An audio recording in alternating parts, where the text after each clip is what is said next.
I did a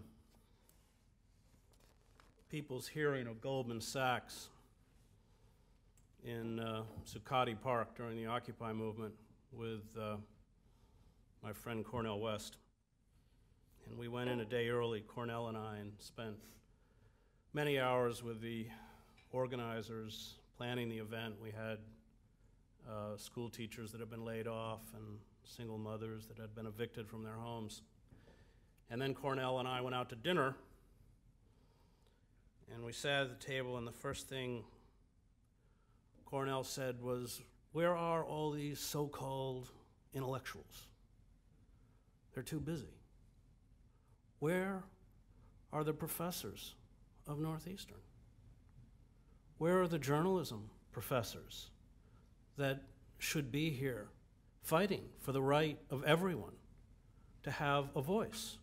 Where are the professors of religion and philosophy and ethics? Where are the Middle Eastern studies professors that can talk about the dispossession of Palestinians since 1948?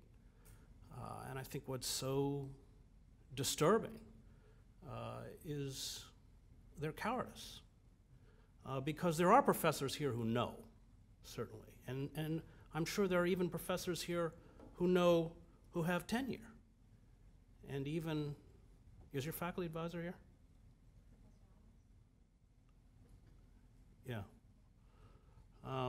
And I think that that is, not only an indictment of Northeastern, but an indictment of the academy. And I think, as you correctly pointed out, the acceptable range of opinion is narrowing to such an extent that we are now at Northeastern, at other universities around the country, seeing essentially in the name of money, people who are presidents of universities are primarily fundraisers, beholden to trustee boards made up of hedge fund managers. Half of most of those on trustee boards should be in prison, given what Wall Street has done. So I think for those of us who not only care about the issue of justice in Palestine, and I was the Middle East bureau chief for the New York Times. I spent 7 years in the Middle East because I'm an Arabic speaker, much of that time in Gaza. It's not just a matter of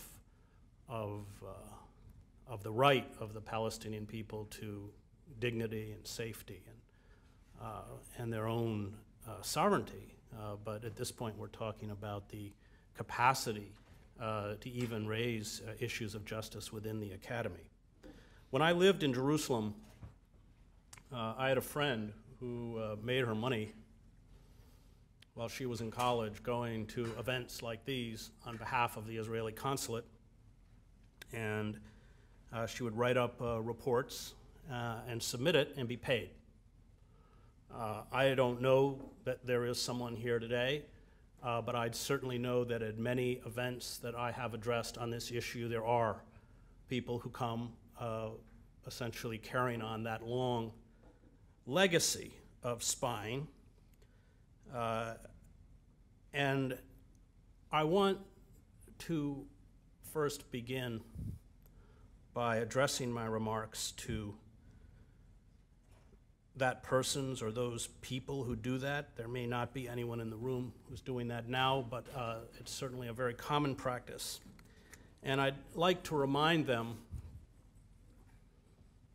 that it is they who hide in darkness, and it is we who stand in the light.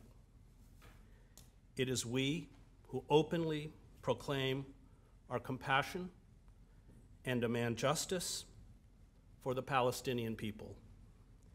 And we are not afraid to name our names, and we are not afraid to name our beliefs. And we know something that perhaps those who are arrayed against us do not, and perhaps even sense with a kind of dread. And that is, as Martin Luther King said, the moral arc of the universe is long, but in the end it bends towards justice.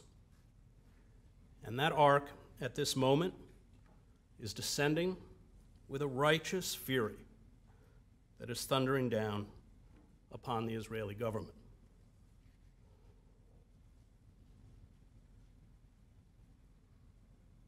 They may have the bulldozers, the planes, the helicopters that smash houses to rubble, the commandos who descend from ropes on ships and kill unarmed civilians on high seas as well as in Gaza, the vast power of the state behind them. We have only our hands and our hearts and our voices. But note this, and note this well. It is they who are afraid of us. We are not afraid of them. We will keep working and praying, keep protesting and denouncing, keep pushing against their navy and their army, whether there are attempts to ban or silence us or not. And we will do this with nothing but our bodies until we prove that the force of morality and justice is greater than hate and violence. And then, when that day comes, when there is freedom for Palestinians and for Israelis, we will forgive them. We will ask them to break bread with us, and we will bless their children, even if they did not find it in their heart to bless the children of those they occupied. And maybe it is this forgiveness. Maybe it is the final, insurmountable power of love which unsettles them the most. So this afternoon, a day when some seek to name names and others seek to hide names, I want to do some naming. I want to call things by their proper names. I want to cut through the jargon and the euphemisms we use to mask human suffering and war crimes. Closures mean heavily armed soldiers who ring Palestinian ghettos, deny those trapped inside food or basic amenities, including toys, razors, chocolate, fishing rods, and even musical instruments, and carry out a brutal policy of collective punishment, which is a crime under international law. Disputed land means land stolen from the Palestinians. Clashes means almost always the killing or wounding of unarmed Palestinians, including children. Jewish neighborhoods in the West Bank means fortress-like compounds that serve as military outposts in the campaign of ethnic cleansing of Palestinians. Targeted assassinations mean extrajudicial murder. Airstrikes on militant bomb-making posts mean the dropping of huge iron fragmentation bombs from fighter jets on densely crowded neighborhoods that always leave scores of dead and wounded, whose only contact with a bomb was the one manufactured in the United States and given to the Israeli Air Force as part of our complicity in the occupation. The peace process means the cynical, one-way route to the crushing of the Palestinians as a people. These are some names. There are others. Dr. Izzeldin Abu Lesh, in the late afternoon of January 16, 2009, had a pair of Israeli tank shells rip through a bedroom in his Gaza apartment, killing 3 of his daughters, Besen, Mayar, and Aya, along with a niece, Noor. I have the right to feel angry, said Abu Lesh, but I ask, Is this the right way? So many people were expecting me to hate. My answer to them is, I shall not hate. Whom to hate? Asked the gynecologist, who was born a Palestinian refugee and raised in poverty. My Israeli friends, my Israeli colleagues, the Israeli babies I have delivered. The Palestinian poet Taha Muhammad Ali wrote this in his poem, Revenge. At times, I wish I could meet in a duel the man who killed my father and raised our home, expelling me into a narrow country. And if he killed me, I'd rest at last. And if I were ready, I would take my revenge. But if it came to light, when my rival appeared, that he had a mother waiting for him, or a father who'd put his right hand over the heart's place in his chest whenever his son was late, even by just a quarter hour for a meeting they'd set, then I would not kill him, even if I could. Likewise, I would not murder him if it were soon made clear that he had a brother or sisters who loved him and constantly longed to see him. Or if he had a wife to greet him and children who couldn't bear his absence and whom his gifts would thrill. Or if he had friends or companions, neighbors he knew, or allies from prison, or a hospital room, or classmates from his school asking about him and sending him regards. But if he turned out to be on his own, cut off like a branch from a tree, without a mother or father, with neither a brother nor sister, wifeless, without a child, and without kin or neighbors or friends, colleagues or companions, then I'd add not a thing to his pain. Within that aloneness, not the torment of death and not the sorrow of passing away. Instead, I'd be content to ignore him when I passed him by on the street, as I convinced myself that paying him no attention in itself was a kind of revenge. And if these words are what it means to be a Muslim, and I believe it does, name me too a Muslim, a follower of the Prophet, peace be upon him. My friend, the Reverend Jeremiah Wright, is not afraid to speak the truth, not afraid to tell us to stop confusing God with America. And for this truth, they have tried to silence him as they have tried to silence you.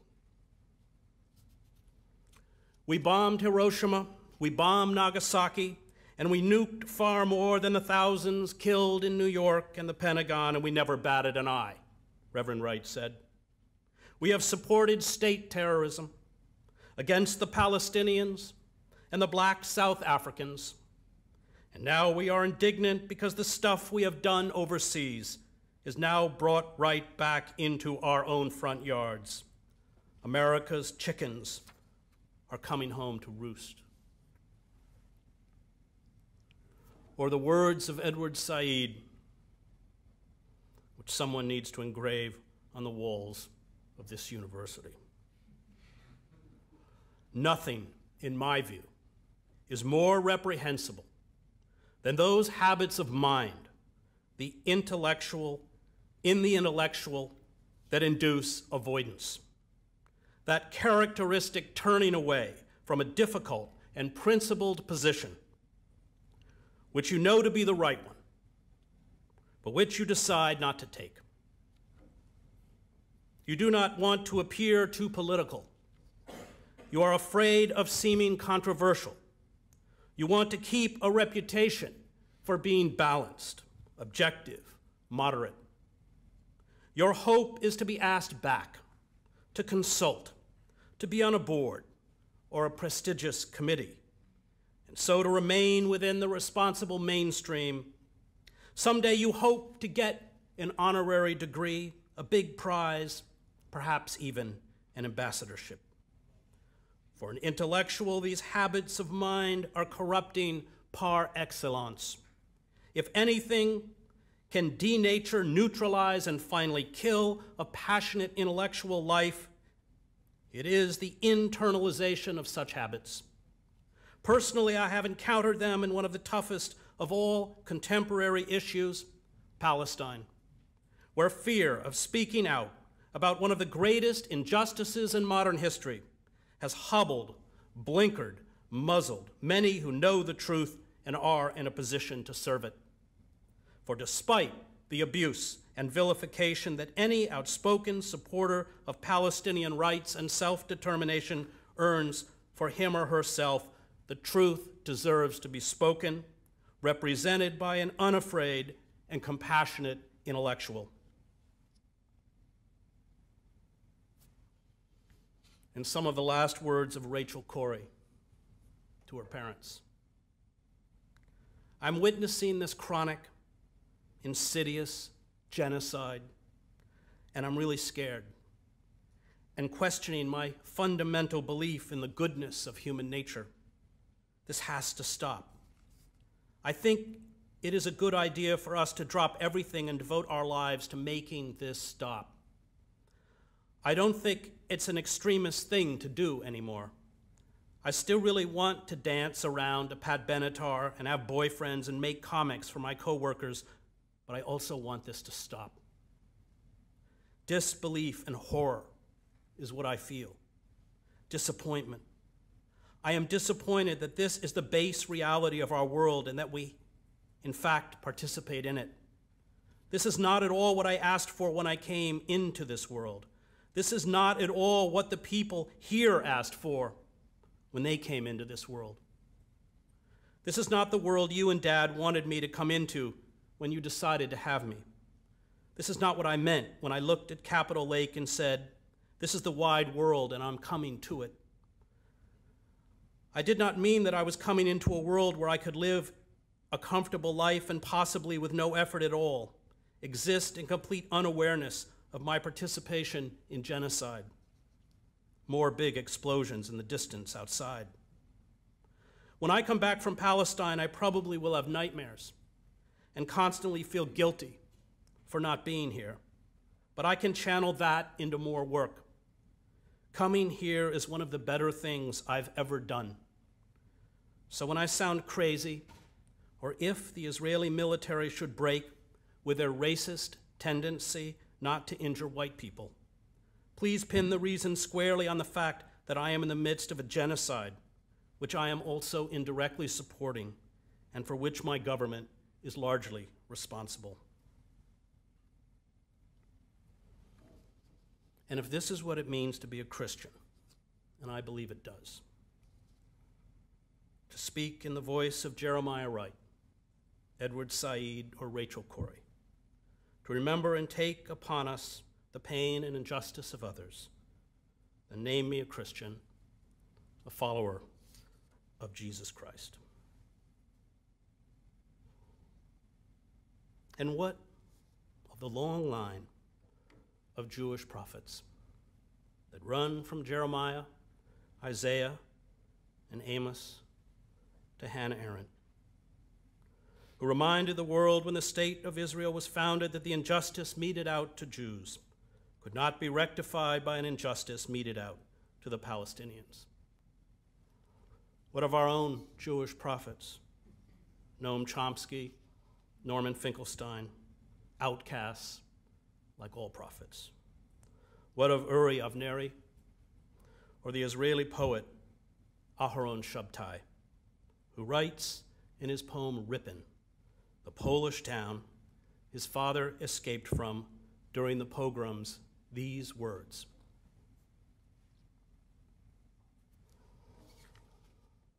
"These creatures in helmets and khakis, I say to myself, aren't Jews, in the truest sense of the word. A Jew doesn't dress himself up with weapons like jewelry, doesn't believe in the barrel of a gun aimed at a target, but in the thumb of the child who was shot at, in the house through which he comes and goes, not in the charge that blows it apart. The coarse soul and iron fist he scorns by nature. He lifts his eyes not to the officer or the soldier with his finger on the trigger, but to justice. And he cries out for compassion. Therefore, he won't steal land from its people and will not starve them in camps. The voice calling for expulsion is heard from the hoarse throat of the oppressor, a sure sign that the Jew has entered a foreign country, and like Umberto Saba, gone into hiding within his own city. Because of voices like these, Father, at age 16, with your family, you fled Ripon. Now, here, Ripon is your son. And if to be a Jew means this, and I believe it does, name me a Jew. Name us all, Muslims and Christians and Jews. Name us as human beings who believe that when one of us suffers, all of us suffer, that we never have to ask for whom the bell tolls. It tolls for us all. That the tears of the mother in Gaza are our tears, that the wails of the bloodied children in the Shifa hospital are the wails of our own children. Let me close with one last name. Let me name those who send tanks and fighter jets to bomb concrete hovels in Gaza, with families crouching, helpless inside. Let me name those who deny children the right to a childhood, and the sick a right to care.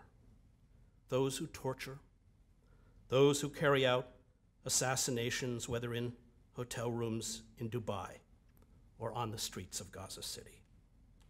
Those who deny the hungry food, the oppressed justice, and foul the truth with official propaganda and state lies. Let me call them, not by their honorific titles and positions of power, but by the name they have earned for themselves by draining the blood of the innocent into the sands of Gaza. Let me name them for who they are: terrorists. Thank you.